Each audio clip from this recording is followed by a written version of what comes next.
This week's tip was prompted by something I'm seeing in swatches for my basics class. Since I've added a swatch, an extra credit swatch, which discusses how to use bar increases for garment shaping rather than just in ribbing to increase, I've noticed this. And if you look here, I've got a bar increase, and this stitch is oversized. This is dramatized. Normally, I've not really seen any this bad, but it definitely happens. Hey, Petty Paw. And this is more like what I've seen in most of the lessons, where the stitch next to the bar increase is oversized. And this happens for kind of the same reason that ribbing gets oversized. It's not going to take a lot. Now, if you look at this one, notice that it is approximately the same size as the other stitches. Now, it's not hard to do. Now, something you need to be aware of with bar increases is this is always going to happen to some degree. The stitch below the increase stitch is going to be pinched, and the reason for that is you're using part of that stitch leg over here to make the bar increase, and so it's of course going to pull yarn from that stitch. Now in this case it's practically invisible because this stitch is so large. Up here it's not as noticeable, and that's because I've really taken care when I've made that increase that that doesn't happen. Now going to work this increase twice, the way when I'm not paying attention, and I'm just going to go in there and I'm just going to knit the way I normally do. Now to make a bar increase, you knit into the stitch, and notice how stretched out this guy is right here, and then you knit into the back. And it's kind of like ribbing in the sense that you're, well, it's not ribbing of course, but I need to tighten up that yarn when I'm pulling it for that second stitch, or it's going to stay quite large.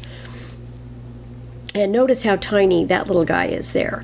Now to make a bar increase so that it doesn't look like that, it's easy to fix this.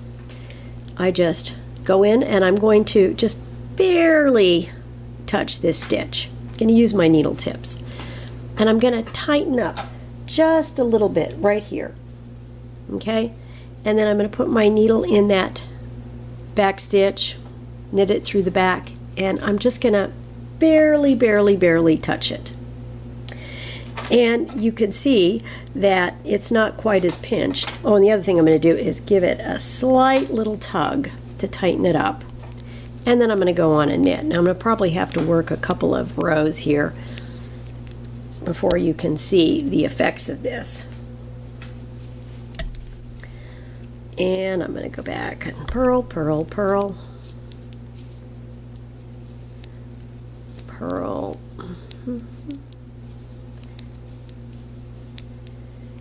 So when you're using a bar increase, one thing you don't want to do with any kind of increase is have it stick out like a sore thumb. You want your increases to be inconspicuous and blend in with the rest of the fabric, because anything that stands out draws the eye. And if you're doing something decorative, that's one thing, but if you're not, it is a completely different kettle of fish. And so now I'm going to go and work another row so we can kind of see those. Now I've got to say, I've been making bar increases for so long that it's hard for me to make one that is kind of oversized. I have to really exaggerate what I'm doing to do it. So we'll see how it worked out. Now let's first of all look at the one where I paid attention. Okay. Notice that, well, I actually did a pretty good job. Notice that this one is approximately the same size. That's because I was babying it when I made it. I tightened up, I pulled the yarn back when I made this new stitch, tightened up on it, and this stitch isn't as stretched out. Over here, where I didn't pay attention, I didn't tighten up. It's made that stitch over large, and this one is smaller and pinched because I stuck my needle in and stretched that stitch out. And again, in my class, I focus on how to improve the looks of things, not just if you can do it, but if you can do it and make it look better.